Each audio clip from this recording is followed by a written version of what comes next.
Hi, I'm Emily Bryson. Lovely, thank you so much for coming. Today I'm here to talk to you about graphic facilitation in English language teaching.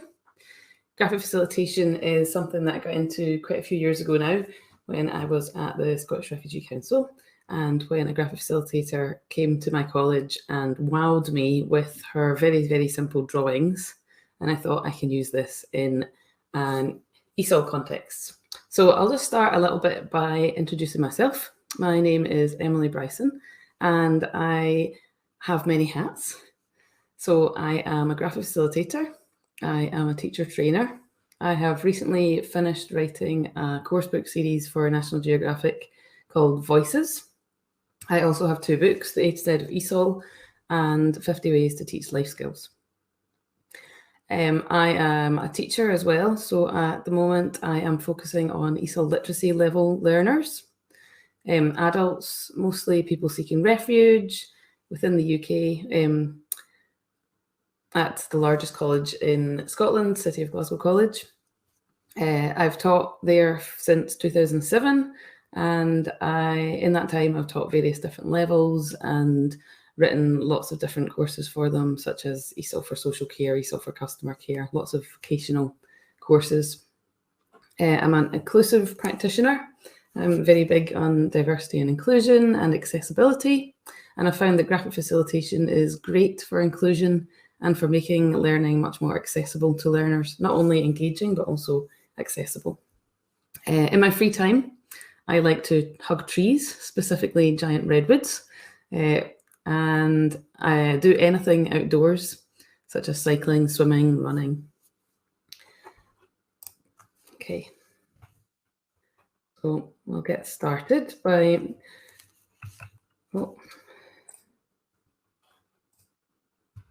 okay. So graphic facilitation has many benefits.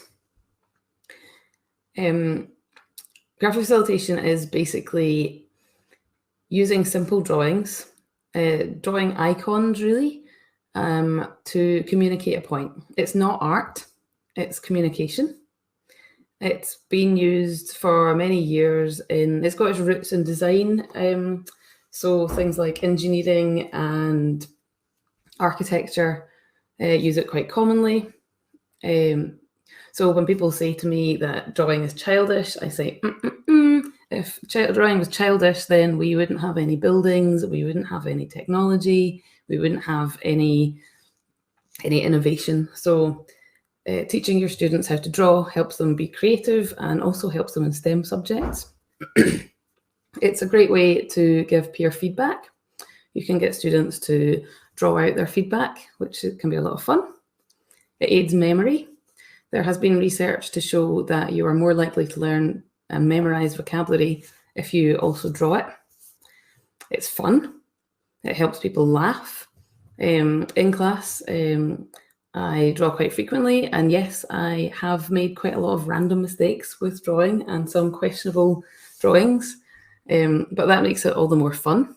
It also makes it less inhibiting to learners. If they see that you are not perfect when you are drawing as well, it makes it less scary for them. It's a great way to check understanding. You can ask them to draw a picture as a concept check, or you can draw a picture and ask them to say the word as a concept check. It uses all the brain. It's great for critical thinking. For example, you could set them something really difficult, such as how do you draw motivation? That'll get them thinking about how to do that. They can do that in a collaborative way as well. It's stimulating. It gets the whole class going, and it's supportive. So I'm going to give you some examples now of things that I've done to make it supportive. So I'd like you to use the chat function here. You'll see on the left-hand side, this is my whiteboard now. And on the right-hand side, this is how my whiteboard used to look before I trained as a graphic facilitator. I'd like you to answer, and you'll notice actually, before I continue, you'll notice if you have a look at the foot, there's something a bit strange about that foot, right?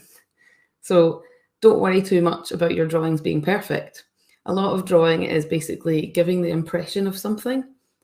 It just needs to look a little bit like something.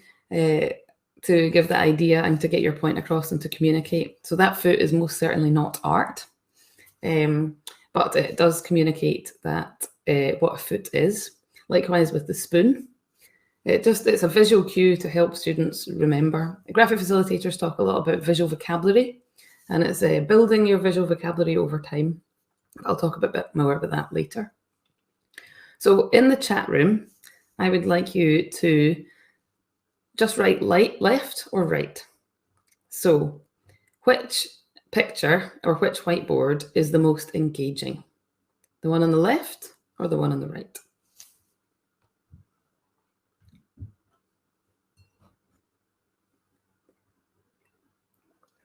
Okay, and I generally find in my webinars where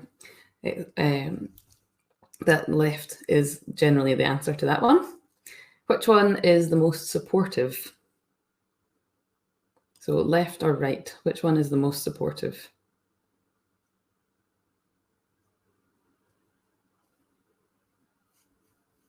Yep, again, so left generally is what people say to that one. It's what teachers say to that one.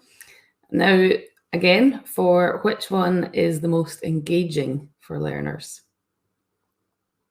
Left or right? Yep, once more. So I don't know how much this is proving to you how important drawing is, or how much of a superpower drawing is. So the last question I have for you is, if you were learning a new language, which one would you want your teacher to use? Especially thinking about if you are learning a new language where you're not familiar with the script. So for example, I have a lot of learners whose first script is Arabic or Chinese or Tigrinya, or maybe they don't have a script at all in their first language, or they're learning Roman script for the first time. Which whiteboard would you prefer to see? Left or right? Yeah, so again, left is the winner. So the point I'm trying to make is that drawings are engaging, they're supportive, they are inclusive, and they make learning much more intelligible and memorable. I have found that my students, also if you keep your drawings simple and unintimidating, such as that foot, students are much more likely to copy them. You can use these very simple drawings in your class. So for example, on my first day of class, when I'm teaching low-level learners, I can find that the most important things for them to know is the room number and the class time. But sometimes these numbers, especially if they're new to Roman script, can get a bit mixed up. So if you draw some very simple icons, and you'll notice here the teacher is kind of an N shape with an O. The class time is basically a circle or an O with an L inside it. The room is 3 sides of a rectangle with a little dot. The email is a rectangle with a triangle, and then an epsilon or an at in the middle of it. And then you can just add the time. You can get them to write that in their notebook. When they're flicking through the pages of their notebook, that'll stand out. So it'll also be easier for them to understand. One of the things I did this year, so for the last few years, I have in class been actively encouraging my students to draw in class and to copy my drawings. But this year I decided to do something a bit different. So one of my many hats is as an action research mentor for the OTLA, the Outstanding Teaching, Learning and Assessment organization. And in that, I've been doing a bit of action research this year. So rather than acting on things, I've decided not to do things. So I decided this year not to encourage my learners to draw. Instead, I just modeled and dropped used it on the board and used it in my notes and gave them handouts with simple drawings and basically surrounded them with very simple drawings. And what happened? Basically, after a few weeks, many of them just started handing back their homework with very simple drawings copied. I hadn't said anything. In fact, I'd kind of inspired them to draw. So this is one of my literacy learners who copied the pictures that I'd given him for homework in a handout. And you'll notice that they are very simple drawings. He has corrected himself with they are chairs instead of it is a chair. And I'm wondering if that's partly because the process of drawing 3 chairs has helped him to process the information between it's and they. Also, what was my other point? It's and they, what is it? Hopefully I'll remember what that is. But the main point is that I've rather than encouraging students to draw actively, you can also just inspire them to draw by surrounding them. Not all students are going to want to draw, and that's okay. A lot of graphic facilitation is providing the visuals, and then students can write in them or draw in them as they choose. As a graphic facilitator, you're not forcing anybody to draw in the classroom if some students just don't want to. It's also great for pen control skills. ESOL literacy learners are learning how to hold a pen for the first time, for example, or maybe your children are holding a pen for the first time. So when you think about when you learn a script, you start with doodling and squiggles, and then you build up to drawings, and then you start forming letters. You can also use it for checking meaning and for getting your point across. So I use the one on the left is a visual capture sheet, which I use at the beginning of term when I'm teaching online to find out what students use. So on Zoom, I would ask them to annotate in Zoom which of the devices they would use. So in chat, just to keep things interesting, you can just quickly write, what device are you using now? Are you on a laptop, on a computer, on a tablet, or on a smartphone? And are you using Wi-Fi or 3G? If your students have quite low digital skills or quite new to Zoom, last year when we were first new to Zoom and training our students in using Zoom, I found that students didn't know what breakout rooms are. And when you think about it, breakout rooms quite a bizarre word, especially if you're a low-level learner. So I had to teach them what breakout room was, and to do that, I drew a picture. So the one picture on the right, we've got the whole class teacher is all together on the screen, and then a breakout room is no teacher, and they might have to click a blue button to join. But I've later discovered that actually you can set it so that you don't need to automatically assign to breakout rooms. Okay, so so there are different ways that you can do graphic facilitation online and face-to-face. So I have a visualizer, which I'm going to be using later to do a little bit of a drawing demonstration with you. This is basically a document camera. You can actually hook up your mobile phone. Maybe if you've got a tripod, there are apps that will connect to your computer. I can never for the life of me remember what those apps are, but I'm sure if you go to your wherever you get your apps, they will be available. You can use a flip chart and point your webcam at the flip chart. Usually there's a flip chart hanging here, but I've taken it off. Today, I just put it up with panel pins. Just put it straight on the wall with panel pins. So you don't need to get a stand or anything. You just need your webcam to be relatively close to your wall. Or the other thing you can do is to draw before you go into the session and take a photo on Cam Scanner, which is an app which is free. And then you can use the pictures that you have drawn beforehand online. Obviously, if you are teaching face-to-face, you have the wonders of an actual flip chart or maybe a whiteboard, which is Wonderful to have. Okay, so I'd like to do some drawings with you now. But before I start with the drawings, I'd like to tell you that everybody can draw. So if you think that you can't draw, I'd like to say, yes, you can. If you can write the alphabet, then you can draw. And if you can draw a square, a circle, a rectangle, and a squiggle, then you will be able to draw. So in graphic facilitation, icons, we draw simple icons. So it's copying very simple, keeping drawings as simple as possible and as quick as possible. So you will notice here the pen. The pen is just a rectangle with a triangle and then a little line and then another rectangle at the top. The pencil beside it is a rectangle and a line.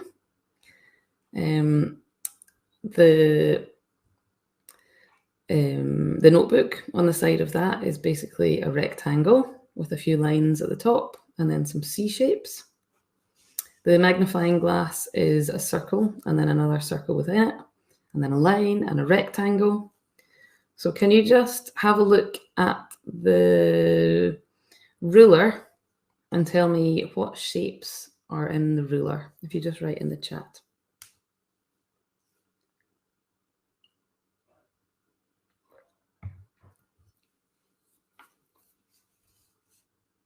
Okay, and now if you just look at the table and the chair, what shapes are in the table and the chair? And do you think you can copy them?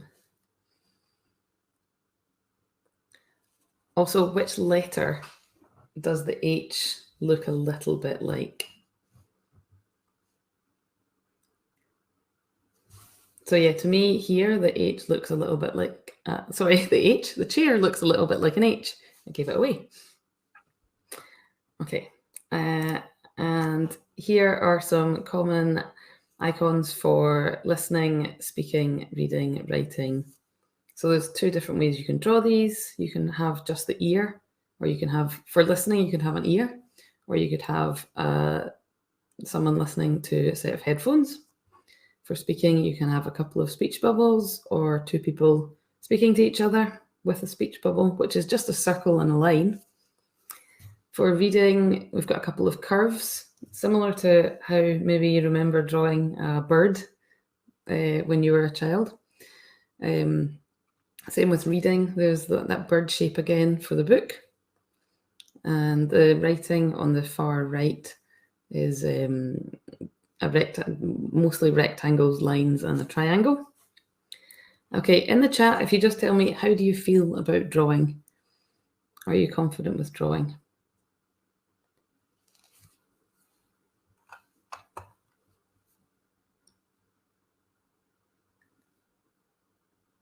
And how do you feel about drawing these shapes? Do you think these shapes are possible, seeing how simple they are?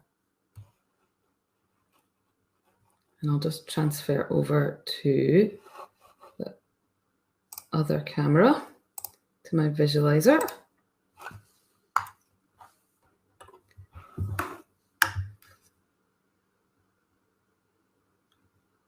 Okay. So one of the most common things that I get, which I find really helpful for to do in class, is for teaching study skills. Sometimes students don't necessarily know how to lay out their notebooks. So on the whiteboard, oops, I've got something underneath that's making it a bit squint. So I normally just use 3 sheets of paper, just printer paper, because I go through a lot. And I also buy multiple packs of these Stabilo Pen 68s, or just black felt tip pens, because also I go through a lot of them. But the notebook is basically just a rectangle and then some little C shapes.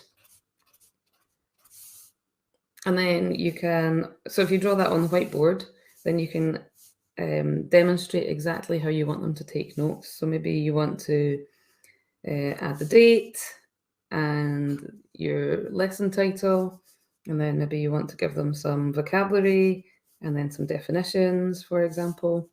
So entirely up to you how you would, depending on what obviously it is you're doing.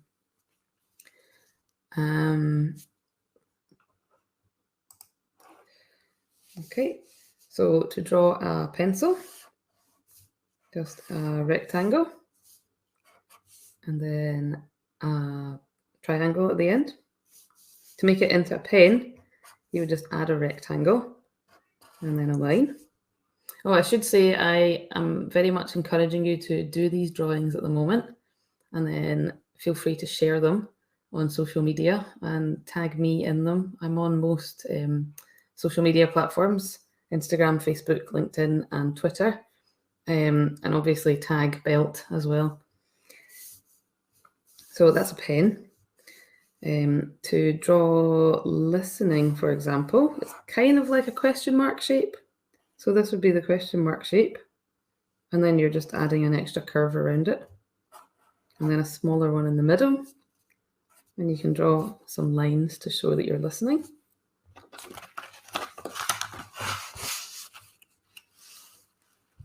The other way to draw listening is a circle, 2 eyes and a mouth, and then a C shape on top for the headphones, and then a couple of squares at the side. And you can colour the squares in if you want to. And don't worry too much about things like going over like this little bit poking out here.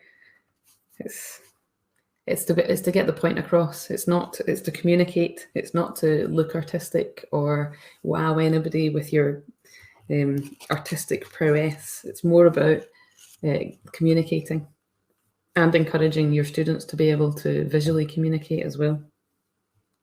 So listening, reading, I would start with a person. So an N shape, and then a head, and then to show that they're looking down the way and reading, maybe just have little flicks for eyes. And then this is the little bird shape that I was talking about. Now you can put a hand like this, or you can have a little hand like this, and then link it all up. So that would be reading. Or you could have a book as well. So slightly squint rectangle with a line, and then another couple of lines in the middle. That would be your book. So then we've got listening, reading, writing can be this pen, or we can have writing as... Now the trick here is when you draw the rectangle for your bit of paper, to leave a space for your rectangular pencil. And you can have your sheet of paper like that, and you can add some lines, or you could add some wiggly lines for writing. So speaking, listening, okay, speaking would be the next one. So you could just have a speech bubble. You could have a super simple speech bubble, which is a circle and then a line. You could have two people talking and sharing a speech bubble.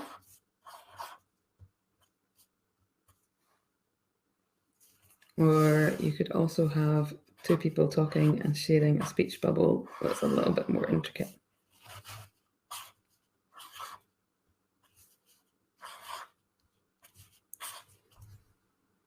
Okay. So usually I ask for requests, but I don't think that's possible today.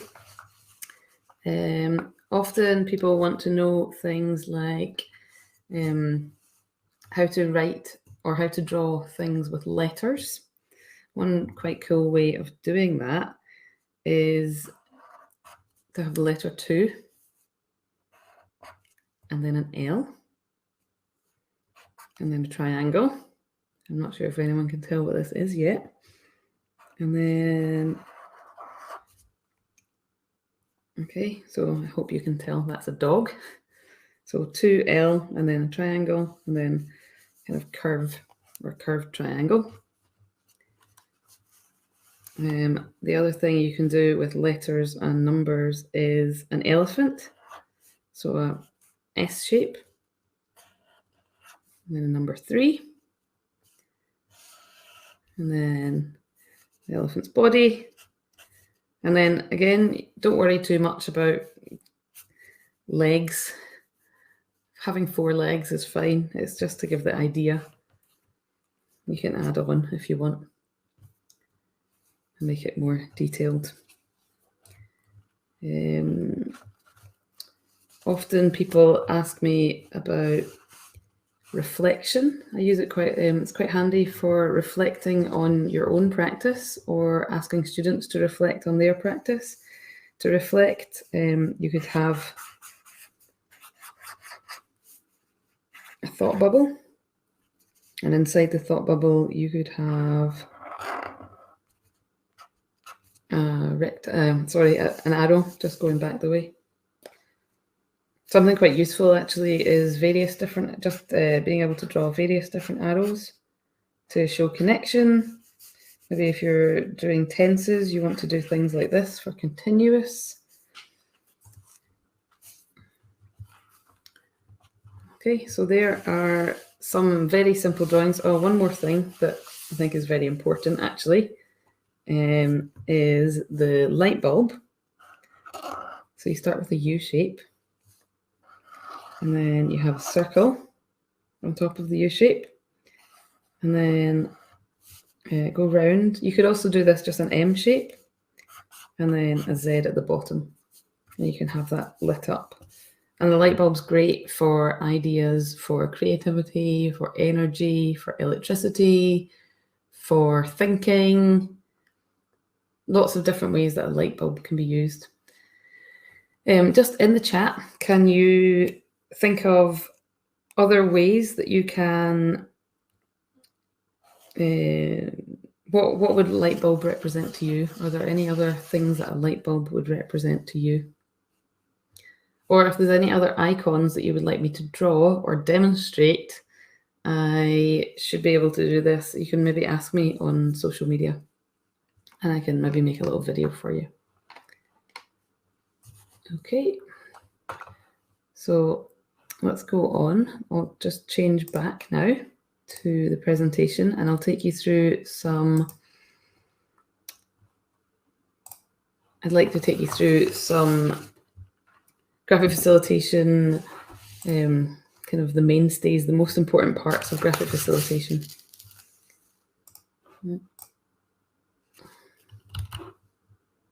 Okay, one of the things that is important actually is, or one of the things that can really help you with your drawings is, my top tip would be, don't try to, if you're looking for inspiration, the easiest thing to do is to go to Google or any other search engine and search for icons. It's much easier to copy an icon than it is to copy a clip art or a cartoon or an actual photograph, for example. So if you take a look here, you'll see the magnifying glass in the bottom right corner. You'll notice it's very similar to the magnifying glass that I had drawn and I mentioned earlier on. The person reading on the top right corner, also very similar to the picture that I drew before. What other ones did I maybe draw? The clock in the bottom left is quite similar as well to what I've showed you. So a lot of graphic facilitation is basically copying icons and because icons are a visual communication. A little piece of homework I'd like to give you is, when you are going about your day, have a look on transport, just when you're walking around, look at signs and look for icons in your daily life, even on your mobile phone with apps.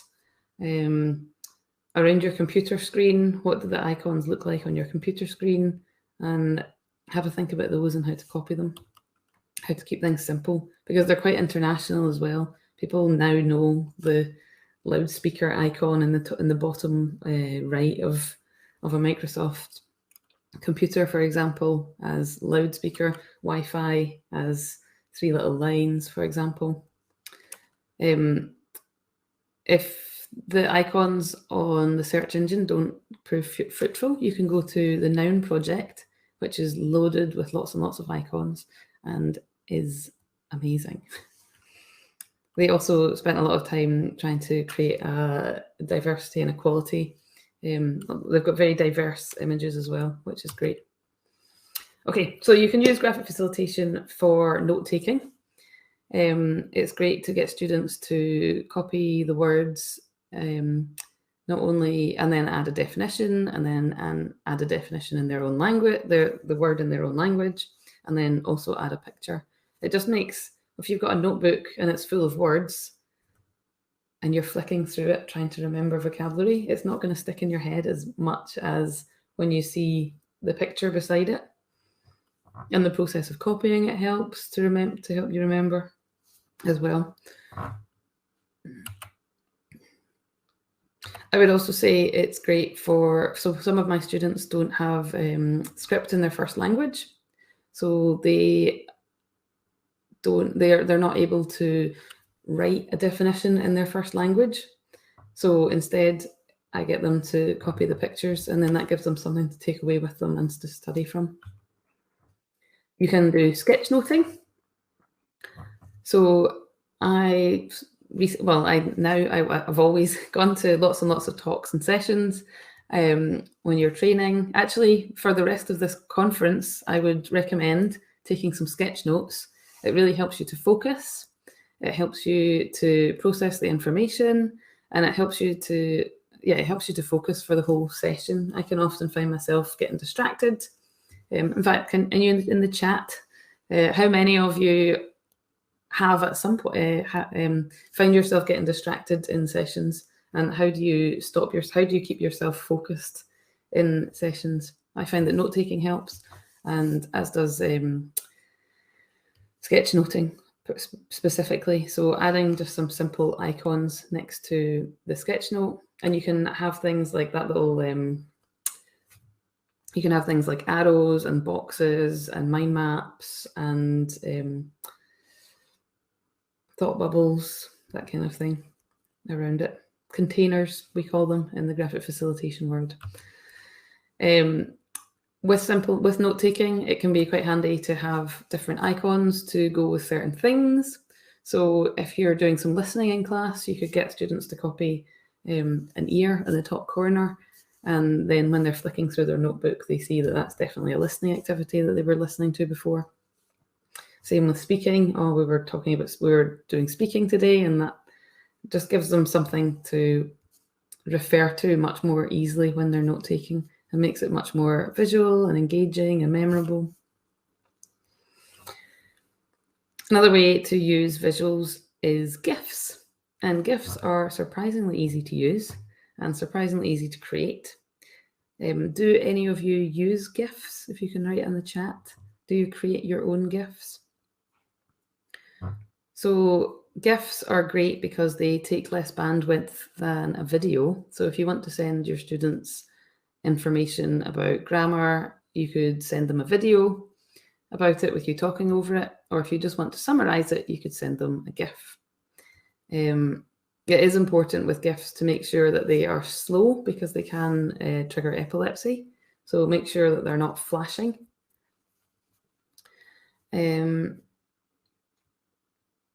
You can, when you create GIFs, just create a few JPEGs and then put them into GIF Maker, or you can save your PowerPoint presentation as JPEG slides and then do that. You can use them as visual prompts. So this is something that I did with my class when I was teaching past simple question words, word order and questions. Can you, in the chat, just write the questions that you think these prompts refer to? So what are the questions?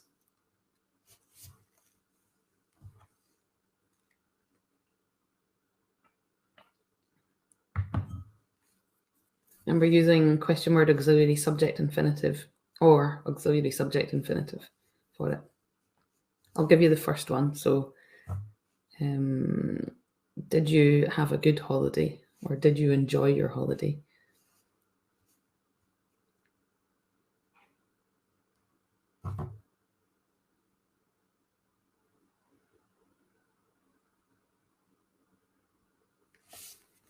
Okay. Okay, so here are the questions that we talked about. So did you have a good time? Where did you go? When did you go? Who did you go with? And you'll notice that these, so where, when, and who are quite simple to copy.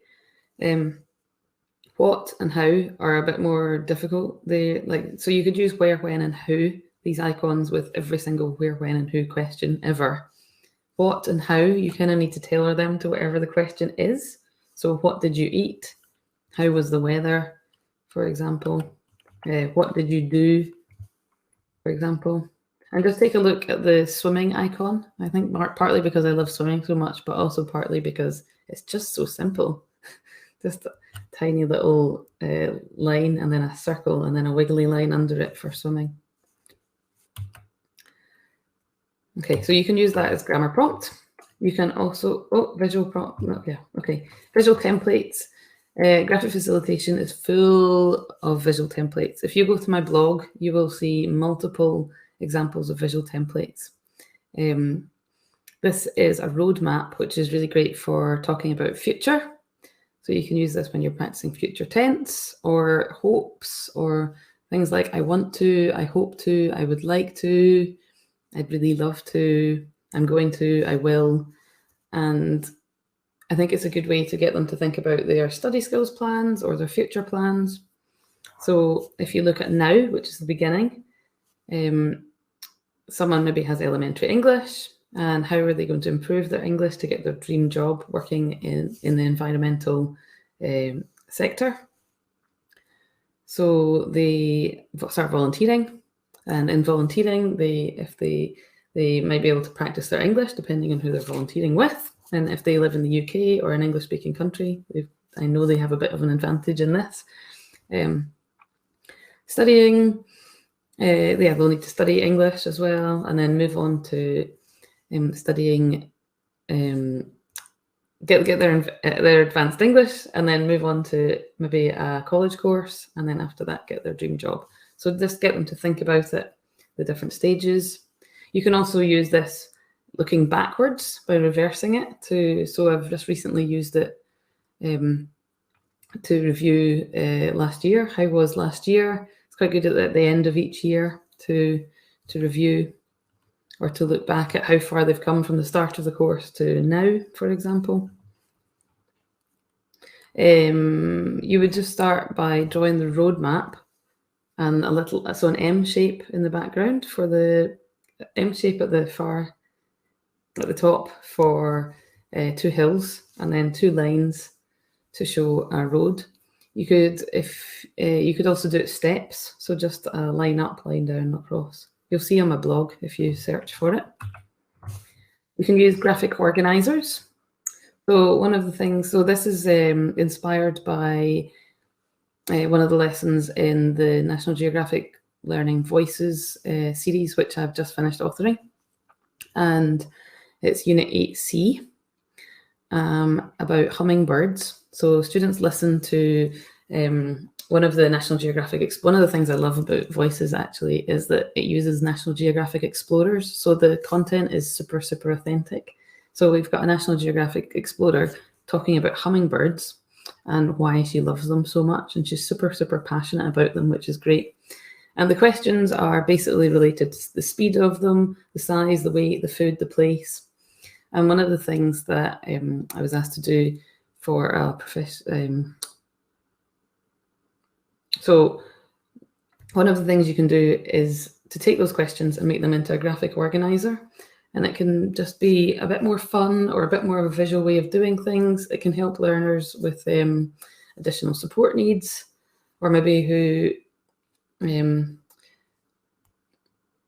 if there's too much, if we get stressed, if there's maybe too much text on a page. And then they can help check each other's work as well when they're taking notes, thinking about it. You can add additional icons, like you could add an icon for weight, an icon for size. You can add a speed icon, that kind of thing. Although, yeah. Okay. And finally, I would like you to, so this is a visual capture sheet. Visual capture sheets are ways of getting information from people. So for example, from course participants or from students. You could give them a reflection. So you could help use something to help them reflect on their course. But this is the feedback fairy. So this is another one of my blog posts. I was first introduced a bit to this by Martha Harding at the Scottish Refugee Council, who had lots of different ideas, amazing ideas like this one. So in the chat room, I would like you to give me some feedback using this visual capture sheet. In an online session, you could do this using annotation tools or the chat room. In a face-to-face session, you could put this, draw it in a flip chart and then get people to add post-it notes. So you draw a fairy, and the speech bubble is something that you would tell others from the session, something that you learned in the session, something that you wished had been in the session, something that you loved about the session, so that's the heart. So the wish for is the star with the magic wand, the learn is the brain, something that you would take away is something in the toolbox, and something that you would put in the bin. It's something that you wouldn't want. So can you just maybe choose one or two things, either the wand or the speaking? If you're very fast, feel free to give feedback from each section. But what would you tell others? What did you learn in this session? What would you wish for? What did you love? What would you take away? And what would you bin? So I'll just give you a couple of minutes to write some feedback.